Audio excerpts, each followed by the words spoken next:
요즘 젊은이들 보면 좀 알아듣기 힘든 말들을 하죠. 줄임말, 합성어 이런 걸 잘 씁니다. 개인적으로는 이제 목사는 아무래도 국어 사전을 잘 들여다봐야 되기 때문에 아름다운 우리말이 있는데 왜 저렇게 못 알아듣는, 자기들끼리만 알아듣는 말을 하는가라고 생각해서 좋은 현상이라고 생각하진 않지만, 이런 흐름이요, 이미 하나의 사회 문화적 흐름, 현상이 된 건 사실입니다. 그래서 젊은이들이 쓰는 말 중에 신조어라고 해서 이미 국어 사전에 딱 등재가 되어 있는 말들이 있습니다. 근데 이 정도는 우리 성도님들도 아실 것 같습니다. 몇 가지 예를 들어볼까요? 이 정도는 아실 것 같습니다. 왜? 국어 사전에 등재될 정도면 이미 어른들도 다 아신다. 자, 낄끼빠빠가 뭡니까? 아유, 수준이 높아요, 우리 신규. 그 녹화되면 안 되는데 오늘도 우리 까보면 안 돼. 수준이 높아요. 낄 때 끼고 빠질 때 빠져라. 국어 사전에 이렇게 되어 있습니다. 분위기 잘 파악 잘하고 융통성 있게 행동하라 라고 국어 사전에 기록이 되어 있습니다. 그 외에도 세젤리에 모릅니까? 세상에서 제일 예쁘다의 줄임말. 또 이거 못 들어보셨으면 나는 세젤리가 아닌 겁니다, 남편에게. 그러면 마상을 입죠. 마상은 뭡니까? 마음의 생각. 왜 이거는 아십니까? 세젤리를 알아야지. 우리 권사님들 세젤리이십니다. 네. 근데 이런 말들이 실제로 국어 사전에 등재되어 있습니다. 그런데요, 제가 설교 시작에서 국어 사전에 등재된 신조어를 말씀드리는 이유는 이런 신조어 중에서 오늘 설교 내용에 딱 맞는 말이 있어서입니다. 이거 한번 제가 이걸 이야기한 적이 있는데, 오래전에 이야기한 적이 있는데, 성도님들 혹시 이 단어 아십니까? 답정너. 뜻이 뭡니까? 답은 정해져 있으니 너는 대답만 해라. 내가 뭘 묻든 간에 답은 정해져 있으니 넌 대답만 해라. 자, 국어사전에서 설명하기를 주로 자신이 듣고 싶은 대답을 미리 정해놓고 상대방에게 질문하여 자신이 원하는 답을 하게 하는 행위나 그런 행위를 하는 사람을 이르는 말이라고 합니다. 자, 다시 한번 답정너가 뭐라고요? 답은 이미 내 마음속에 정해져 있으니 너는 그대로 하기만 해. 이게 바로 답정너입니다. 예를 한번 구체적으로 들어보겠습니다. 사실 이거 이런 게 좀 연극을 하면 참 좋은데, 한창 연애 중인 남자와 여자가 있습니다. 둘이 데이트를 합니다. 만나서 커피도 마시고 영화도 보고 다 했습니다. 이제 밥 먹을 시간이 됐는데 남자가 이렇게 묻습니다. 뭐라고 묻습니까? 자기야, 뭐 먹고 싶어? 묻죠? 아니, 안 해본 사람처럼 물으세요.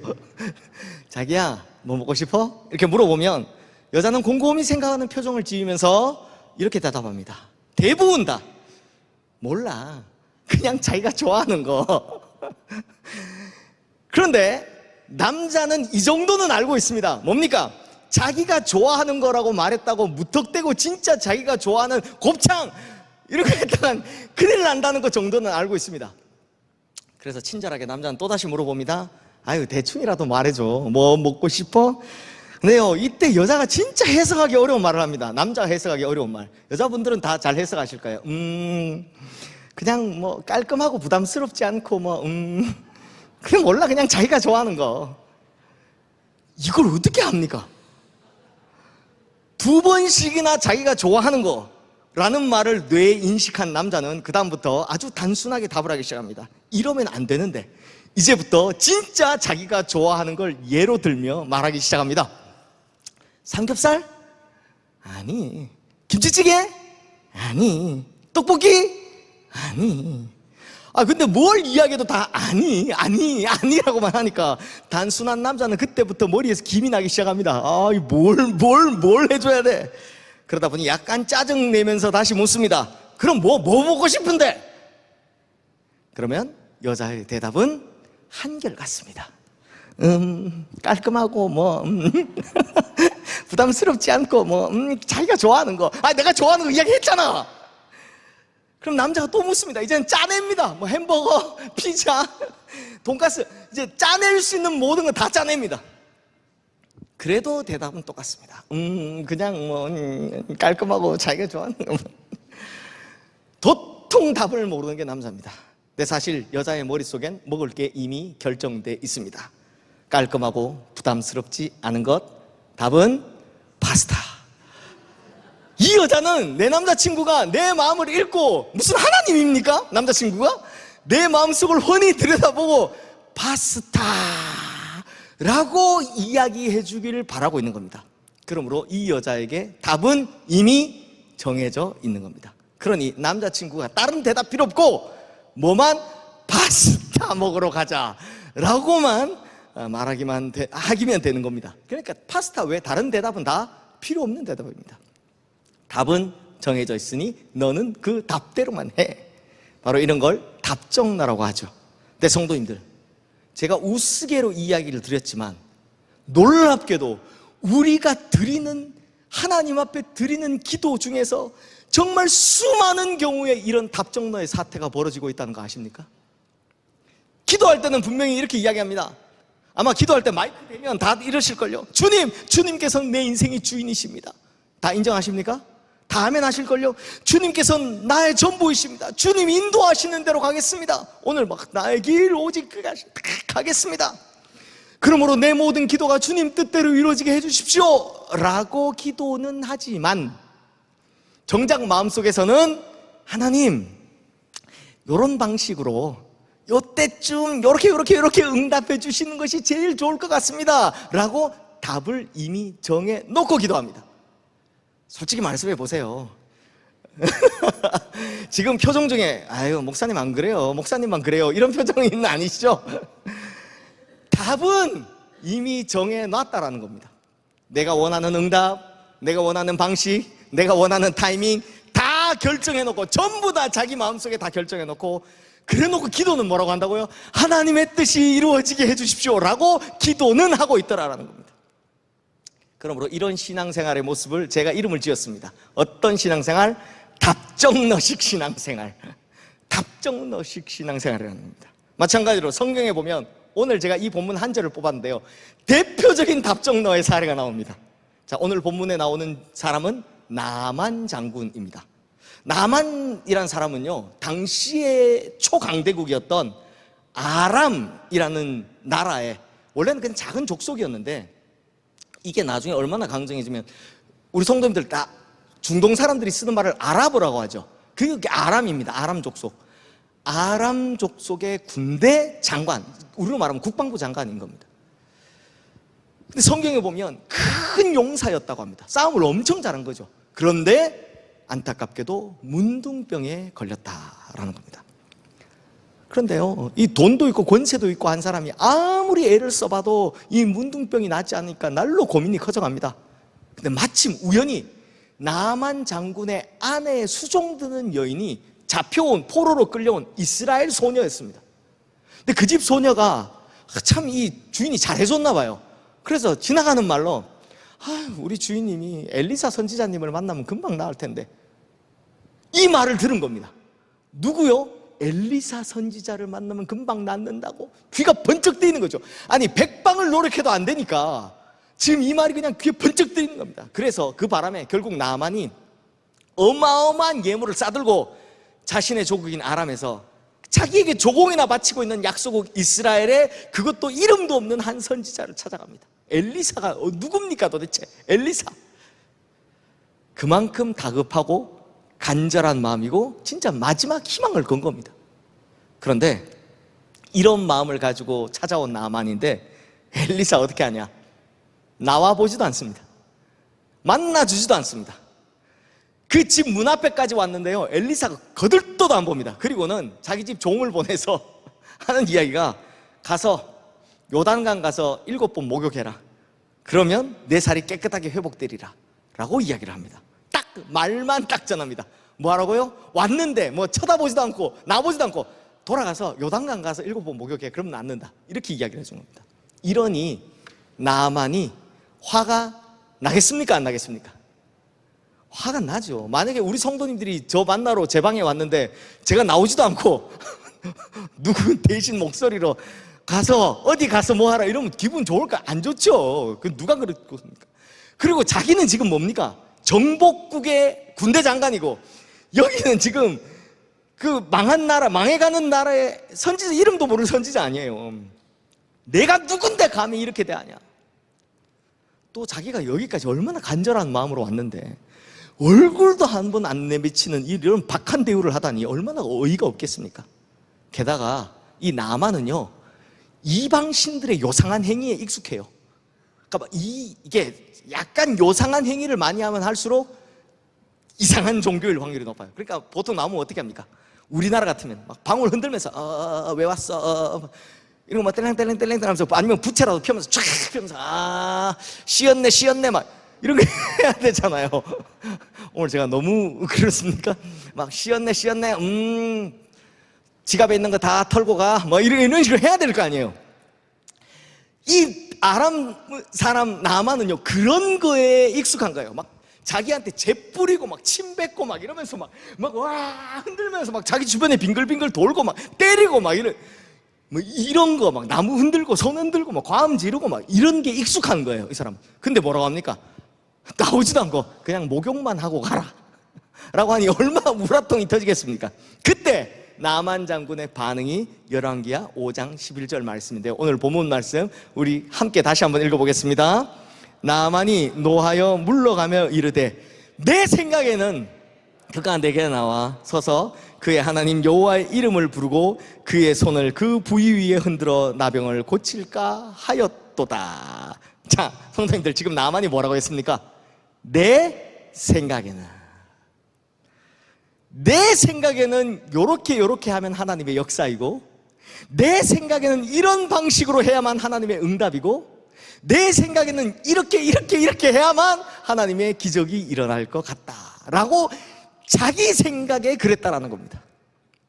뭡니까? 답정너. 그러니까 나만은 뭘 기대한 겁니까? 엘리사가 나와가지고 막 환부에 막 손을 대면서 막 와 주여 하나님 막 이러면서 뭐 하늘에 번개라도 한번 떨어져 줘야 막 이걸 기대했다라는 겁니다. 그러니 나만이 뭐라고 합니까? 자기 나라에 있는 다메섹 강들이 얼마나 좋은 강이 많은데, 저 조그만한 이스라엘 강 저거보다 훨씬 좋은데 차라리 내가 거기 가서 목욕하겠다 라고 막 노발대발하는 겁니다. 하지만 이 나만이요, 참 잘한 게 하나 있어요. 좋은 신하들을 뒀어요.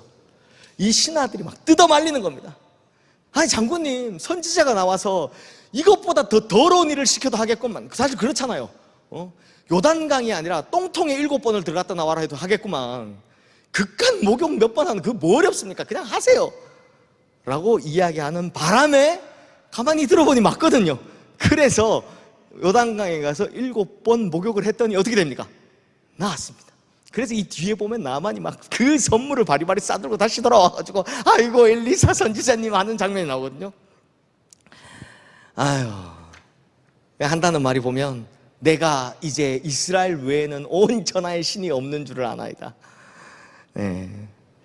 그러므로 성도님들, 신앙생활이라는 것이 내 생각에는 이라는 이 나만 같은 전제로 시작하면 그 신앙생활은요, 답정너식 신앙생활일 뿐입니다.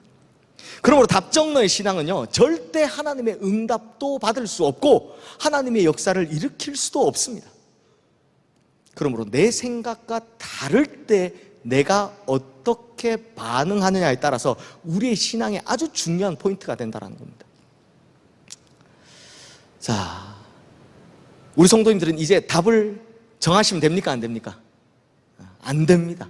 제가 오늘 여기 조금 긴 이야기인데 이 이야기만 하고 오늘 설교 마무리하도록 하겠습니다. 제가 이게 누구인지 실명이 없어서 진짜인지는 모르겠습니다.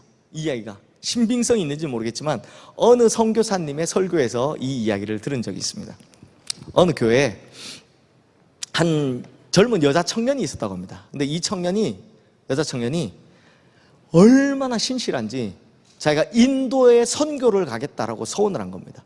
그래서 정말 어려운 가운데 아르바이트 해가면서 신학교 가서 공부 마치고 그 다음에 틈틈이 시간 내서 쫓아가서 힌디어, 그 인도 말을 훈련 과정도 다 마쳤다고 합니다. 그리고 진짜 이제 파송받아서 선교를 갈 준비를 딱 하고 있는데 그때 갑자기 소식이 들려오는 겁니다. 언니네 가정에서 큰일이 났다. 무슨 일이냐고 하니 정말 불행하게도 언니네 부부가 교통사고를 당해서 아들 셋, 딸 하나 남겨두고 둘 다 세상을 떠나다는 겁니다. 그러니까 아들 셋, 딸 하나 남겨놓고 애들만 딱 남겨놓고 그 두 부부가 그냥 교통사고로 다 떠난 겁니다. 그러니 부모님도 이미 안 계셔. 언니네 가족도 다 돌아가. 친척이라고 피부치라고는 자기밖에 없는 겁니다. 그러니까 이 아이를 양육할 사람이 아무도 없는 거죠. 근데 결국 아직 결혼도 못한 이 자매가 그냥 있으면 졸지에 지금 애 넷을 떠맡게 생긴 겁니다. 저기 뭐 가야 된다고요? 인도 선교 가야 되는데. 근데 이 새까맣게 어린 조카들을 보고 있으니까 얘네들을 두고서 도저히 인도 선교 갈 엄두가 안 나더라는 겁니다. 근데 가긴 가야 되는데 내가 지금까지 어떻게 준비해 왔는데 가냐 마냐 가냐 마냐. 그렇게 며칠을 고민하고 기도를 하는데 왜 자기에게 이런 일이 생겼는지, 왜 지금까지 얼마나 어렵게 준비를 했는데 왜 하필 이때 이런 일이 생겼는지 하나님이 그렇게도 원망스럽답니다. 기도하는 중에 이 자매가 하나님께서 나에게 가라고 하는 길이 선교가 아니구나, 내가 가고자 했던 길이 하나님이 원하시는 길이 아니었구나 라고 결론을 내리곤 결국 인도 선교를 내려놓습니다. 그리고 이제 자신을 파송하려고 했던 선교본부에다가 이런 편지를 썼다고 합니다. 목사님, 저는 인도 선교사가 되기를 원했지만 하나님께서 정하신 길은 다른 곳에 있는 것 같습니다. 선교 가지 못하게 돼서 너무 죄송합니다. 그리고 이 자매는 선교의 꿈을 포기했지만 조카의 어머니 역할을 하면서 조카를 믿음 안에서 이 4명의 조카에게 내가 선교사가 되겠다라는 마음으로 정말 믿음 안에서 이 조카들을 키웠답니다. 그런데요, 시간이 흘러 25년이 지난 후에 이 자매가 다시 선교본부에 편지를 씁니다. 그 내용이 이렇습니다. 목사님, 하나님께서 저의 기도를 25년 만에 3배로 이루어 주셨어요. 이제 저의 3 자녀를 인도 선교사로 파송해 주세요 라고 편지를 쓴 겁니다. 이게 무슨 말인가 하니 이 자매가 키운 조카들이 믿음 안에서 잘 성장한 겁니다. 그래서 그 중에 4 중에 3이 이모가 못 이룬 꿈을 자기들이 이루겠다라고 하면서 서원하고 준비해서요 25년 후에 진짜 인도 선교사로 가게 된 겁니다. 그런데 오히려 이 아이들은 시간이 많았잖아요. 25년이라는 시간이 크는 동안 시간이 있었잖아요. 그래서 인도 언어, 인도 문화, 신학 공부, 선교학 공부 너무 잘 준비된 선교사가 딱 돼서 이제 가겠습니다 한 겁니다. 그래서 인도에 가서 수많은 열매를 맺었다라는 이야기를 들은 적이 있습니다. 성도님들, 그렇습니다. 만약 이 자매가 하나님의 계획을 모르고 그냥 답정너식으로 아이들 내팽개치고 선교사 갔다면 그냥 선교사는 한 명이었고 아이들은 부모 없이 어떻게 자랐을지 모를 일이죠. 하지만 내 뜻과는 다르지만 하나님의 뜻에 맞추고 내 시간과는 다르지만 하나님의 시간에 맞췄더니, 그래서 하나님께서 정하신 길로 갔더니 어떻게 됐습니까? 아이들은 믿음 안에 잘 자라서 선교사가 되고, 그래서 인도에는 1명의 선교사가 아닌 3명의 선교사가 가게 되었다라는 겁니다. 사랑하는 성도님들, 우리는 인생 살면서 참 많은 선택의 시간 또는 참 많은 의심의 시간, 그리고 정말 하나님께 묻고 싶은 것이 많은 결정의 시간을 살아갑니다. 하지만 성도님들, 우리 인생의 어떠한 질문에도 정답은 언제나 하나님의 뜻입니다. 우리 인생에 의심이 가는 어떤 사건들, 어떤 일들 중에도 정답은 항상 하나님의 뜻, 이것뿐입니다. 마찬가지로 우리 인생이 어떠한 선택의 기로에 섰든지 정답은 오직 하나님의 뜻, 이것뿐입니다. 그러므로 우리 인생의 모든 문제의 정답은 하나님의 뜻이라는 거죠. 그래서 하나님의 뜻 안에 있는 우리의 인생에는 우연이란 있을 수 없는 겁니다. 우연처럼 보이지만, 오늘 제가 예배 때 설교했지만 아펜젤러와 언더우드 우연처럼 보이지만 같은 날 같은 배를 타고 조선에 도착하잖아요. 그래서 이런 말이 있습니다. 성도님들 잘 기억하십시오. 하나님의 역사와 섭리에는 쓰레기통이 없다. 하나님의 역사와 섭리에는 쓰레기통이 없다. 버릴 게 없다라는 겁니다. 오늘 설교 제목이 데오 볼렌테라는 라틴어죠. 이 로마교회 성도들이 핍박받던 시절에 자주 쓰던 말인데요, 그 의미가 하나님의 뜻이라면 입니다. 즉 어떤 선택, 어떤 결정, 심지어 목숨이 달린 상황에서도 하나님의 뜻이라면 무조건 순종하겠다라고 했던 그들의 신앙이 결국 그들을 어떤 핍박이나 죽음의 두려움조차 어찌할 수 없었던 위대한 신앙인으로 만들어준 겁니다. 답정너의 신앙인이 아닌 데오 볼렌테의 신앙인이 되어야 하는 거죠.